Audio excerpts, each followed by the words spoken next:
Et on accueille tout de suite Chris Esquer.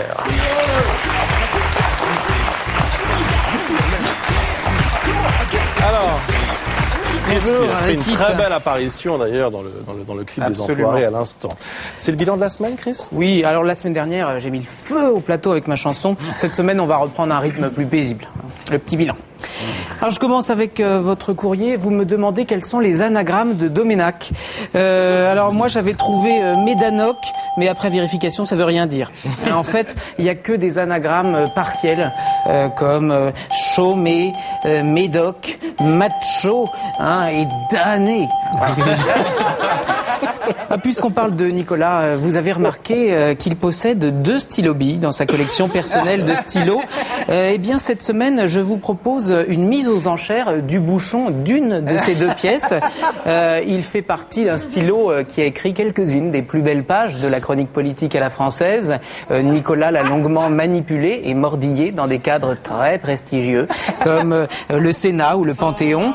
On voit ici quelques mises en situation représentatives de la vie du bouchon et de son propriétaire. Il s'est payé du bon temps. Alors je le mets à prix 1 000 €, j'imagine qu'il montera beaucoup plus haut. Le prix de la vente servira à payer le 2e tiers provisionnel de Nicolas. Alors pour ceux qui ont raté l'édition spéciale depuis 15 jours, eh bien il s'est passé beaucoup de choses. Daphné s'est encore beaucoup donné en plateau. Abdel nous a dévoilé ses plus beaux atouts et il a même accepté de les cuisiner pour nous. Ça a suscité une grande curiosité dans le public, au moins pour quelques instants. Le grand-père d'Abdel nous a rendu une petite visite. Il nous a notamment expliqué comment il a fait fortune dans les surgelés, contrairement au frère mexicain d'Ariel qui lui a échoué dans le tacos. Caroline Aelion a quant à elle appris à défendre un sujet en conférence de rédaction. C'est effectivement très important.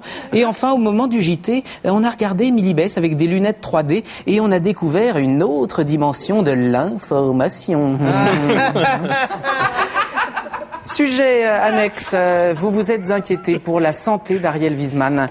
L'autre jour, Bruce expliquait quelque chose à ses équipes lorsqu'Ariel a toussé. Merci au réalisateur qui a su saisir ce problème médical et qu'on écoute. Alors, je me suis procuré frauduleusement le carnet de santé d'Ariel Wiesman, car il n'y a pas de limite à l'info, ce n'est l'info elle-même évidemment, et effectivement, tout n'est pas à jour Ariel, attention. Alors en complément, j'ai fait réaliser à ton insu une radiographie de tes poumons, et en effet, c'est pas net. Donc essaie de voir si tu peux terminer l'année avec nous, et tiens-moi au courant. Merci à Chris Esquer pour ce bilan complet de la semaine et de la quinzaine. Alors, on me dit que Pierre Berger a appelé pour faire une offre pour le capuchon de stylo. Ça va aller où alors ? Donc j'espère que ça va peut-être donner lieu à une autre vente aux enchères d'ici quelques temps. Merci beaucoup Chris.